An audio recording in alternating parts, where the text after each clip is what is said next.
हाय, it's मलिका और आप देख रहे हैं आर्टिस्टिक सोल चैनल, जहां हम वेस्ट मटेरियल से खूबसूरत क्राफ्ट बनाने की कोशिश करते हैं।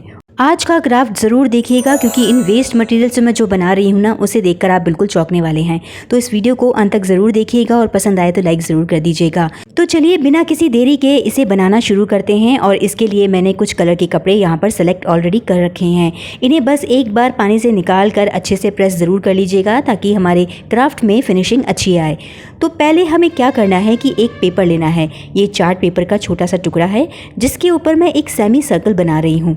फुल सर्कल बनाने की ज़रूरत नहीं है, बस इतना सा पार्ट कट कर लीजिए और उसके बाद इसे ऐसे हाफ फोल्ड कर दीजिए। यहाँ पर हम एक कोन बनाने वाले हैं तो मैं इसकी डायरेक्ट कटिंग कर रही हूँ। आप इसको बिल्कुल नाप के बनाइएगा। ये लगभग लेंथ में अगर देखें तो 11 साढ़े 11 सेंटीमीटर के बराबर का है। मैं इसको एक बार आपको दिखा भी देती हूँ स्केल की मार्किंग से। देखिए यहाँ पर ये एग्जैक्टली 11.5 सेंटीमीटर की लेंथ का है। तो आप अगर सेम साइज़ के फ्लावर्स बनाना चाहें ना तो आप यही सेम साइज़ लीजिएगा, या फिर इस वीडियो को देख के ना आप अपने अकॉर्डिंग साइज़ को छोटा या बड़ा कर सकते हैं।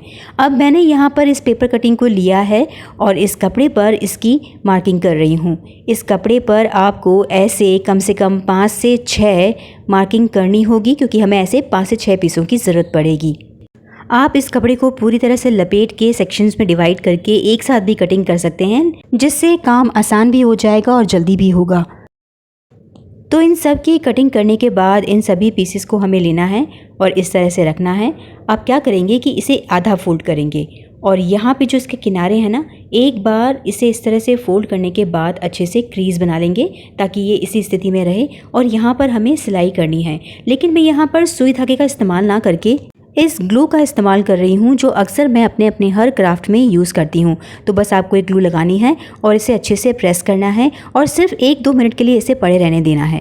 इसके बाद इसे इस तरह से फोल्ड कीजिए और किसी भी पतले स्टिक, पेंसिल या पेन से इस कोन का जो पॉइंट है ना वो ऊपर की तरफ उठाइए ताकि ये अच्छे से शेप ले ले। वैसे आप इसमें सिलाई भी कर सकते हैं। मैंने सबसे पहले इस पर सिलाई करके ही देखा था, लेकिन उसके कुछ मार्क वहाँ पे दिखाई दे रहे थे जिससे ये अच्छा नहीं लगा। तो मैंने इसमें झटपट से काम करने का सोचा और इसे ग्लू से ही पेस्ट कर दिया। ये ग्लू वाटरप्रूफ भी है तो काफ़ी काम की है, आप भी ऐसे इस्तेमाल कर सकते हैं।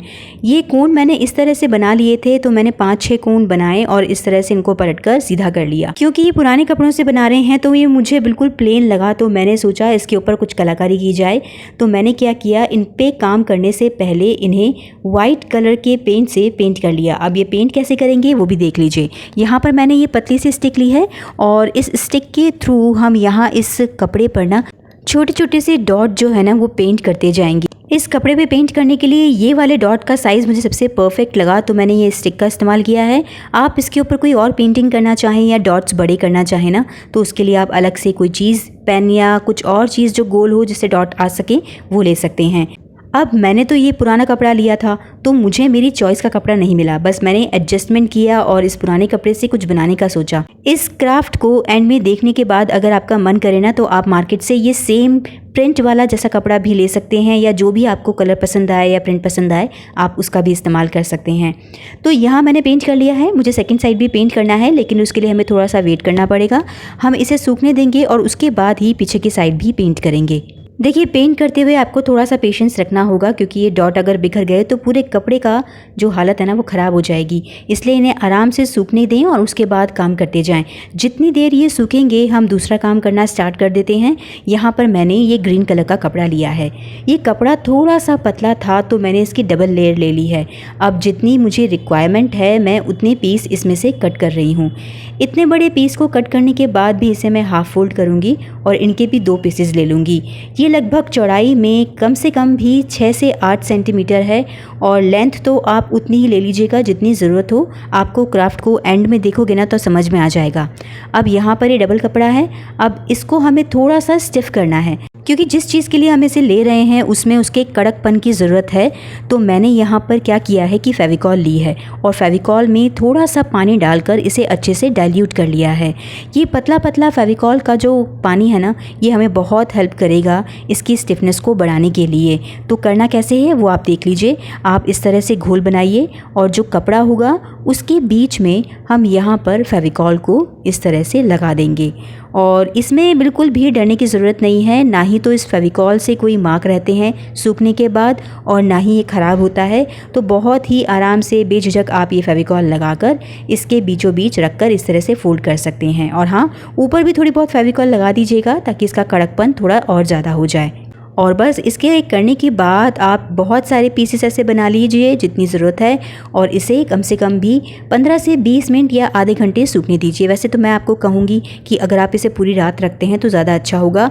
और इस पर अगर आप कोई और कलर भी करना चाहें जैसे कि डार्क ग्रीन, तो वो भी कर सकते हैं। जब तक ये ग्रीन कलर का पीस सूखेगा हम आगे का काम करते हैं। और उसके लिए मैंने यहाँ पर ये फेल्ट शीट का इस्तेमाल किया है और ये हम सेम कपड़े से भी बना सकते हैं, लेकिन क्योंकि काम जल्दी हो जाए तो मैंने ये शीट उठा ली है।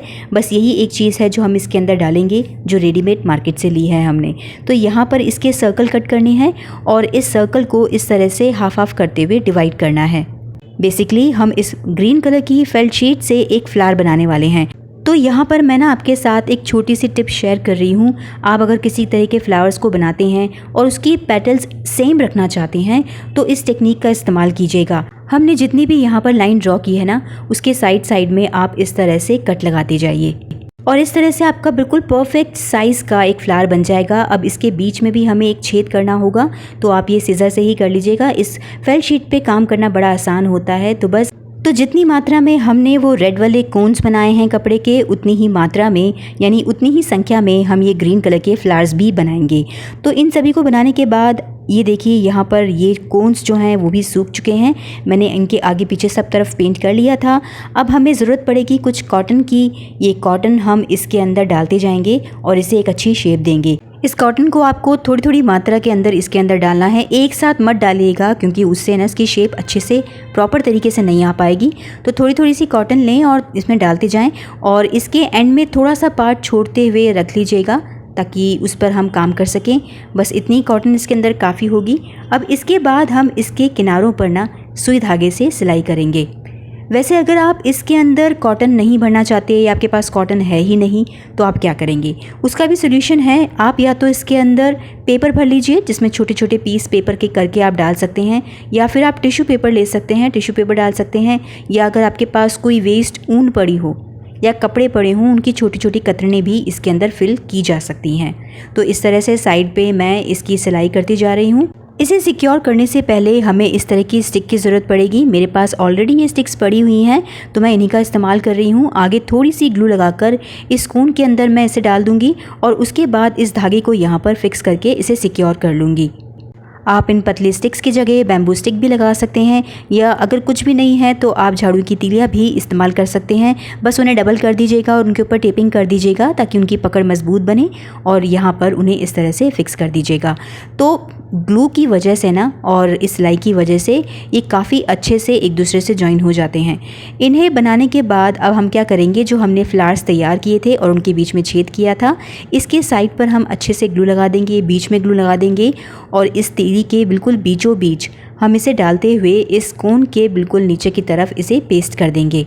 वैसे तो फ्लावर्स में ये चीज़ें होती ही हैं, लेकिन यहाँ पर ये ज़रूरी भी था ताकि हमारी जो ये स्टिचिंग वाले पार्ट है ना वो इससे कवर हो जाए और ये दिखने में भी अच्छा लगे। तो मैंने इसे पेस्ट कर लिया। अब स्टिक पे दोबारा से मैंने थोड़ी सी ग्लू लगा दी है और जो ये टेप आती है, मोस्टली ये वाली टेप है ना, जो फ्लावर्स बनाते हैं उन्हें पता होगा।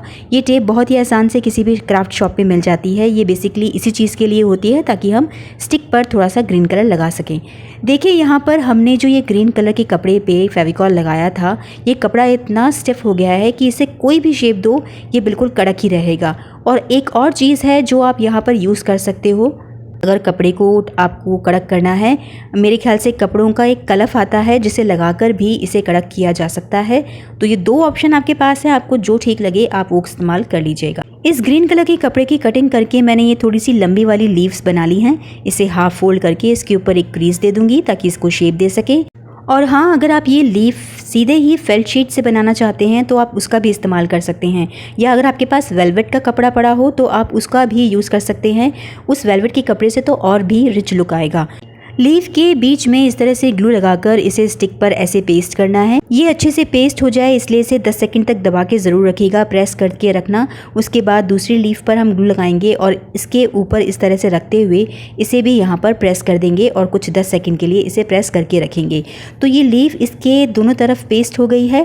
तो हमने यहाँ पर 2 लीफ ली है तो उन्हें इस तरह से पेस्ट करना होगा, लेकिन अगर हम चाहें तो हम सिंगल लीफ भी लगा सकते हैं। उसके लिए मैं क्या करूँगी कि लीफ के बिल्कुल बीचों बीच यहाँ पर ग्लू लगा दी और ये जो फ्लावर हमने बनाया है इसको इसके ऊपर रख के इस तरह से प्रेस किया लीफ को, तो ये पीछे की तरफ आ जाएगी। तो इस 2 तरीके से आप इस लीफ को इसके ऊपर पेस्ट कर सकते हैं, जैसा आपको अच्छा लगे आप वो करके देख लीजिएगा। तो इन पुराने कपड़ों से हमने फ्लावर्स तो बना लिए हैं, लेकिन इसे रखेंगे कहाँ? तो मैंने इसके लिए जुगाड़ किया है। मेरे पास ये पुराना अचार वाला जार पड़ा था, मैंने इसे क्लीन किया और कुछ लेसेस ली। इस तरह की 2-3 कलर की लेसेस मेरे पास पड़ी थी, इसे करोशिया लेसेस बोलते हैं। आप इस तरह की लेस लगा सकते हैं या आपके पास कोई और लेस पड़ी हो तो आप उसका इस्तेमाल करके जार को डेकोरेट कर सकते हैं। वैसे डेकोरेशन के लिए आप तो यहाँ पर कुछ भी इस्तेमाल कर सकते हैं, जूट के धागे भी हों तो उससे भी पूरा कवर किया जा सकता है। अब यहाँ पर मैंने ऊपर की तरफ इस जूट के धागे को इस तरह से बांध दिया है। बस बहुत ही सिंपल सा डेकोरेशन करेंगे इस जार का हम। तो लीजिए, आज का हमारा ये क्राफ्ट बनकर बिल्कुल तैयार हो गया है। पुराने कपड़े जो हम ऑलमोस्ट फेंकने वाले थे, उनसे कितने खूबसूरत क्राफ्ट बनाए जा सकते हैं, इसका उदाहरण आज आपने इस वीडियो में देख ही लिया है। और ये जल्दी भी तैयार हो गया और इसमें कोई भी झंझट नहीं था। अब आपके लिए एक क्वेश्चन है, इन फ्लावर्स को एक्चुअली क्या कहते हैं? मुझे इनका नाम ज़रूर बताइएगा। वैसे तो मैं इसे चिली फ्लावर्स कहती हूँ क्योंकि मुझे दिखने में ये बिल्कुल चिली लग रहे हैं, लेकिन सच में इस तरह के फ्लावर्स होते हैं और उनका एक नाम होता है। तो जल्दी जल्दी से कमेंट कर दीजिए अगर आपको इसका नाम पता है। तो कैसा लगा आपको आज का ये क्राफ्ट आइडिया इन वेस्ट कपड़ों से? अगर पसंद आया है तो लाइक कीजिएगा और कमेंट करके बताइएगा कि आप इसके बारे में क्या सोचते हैं। अगले संडे को ठीक 2 बजे फिर से मिलेंगे एक नए क्राफ्ट आइडिया के साथ। तब तक के लिए stay safe, stay healthy and keep crafting. And thank you so much for watching this video.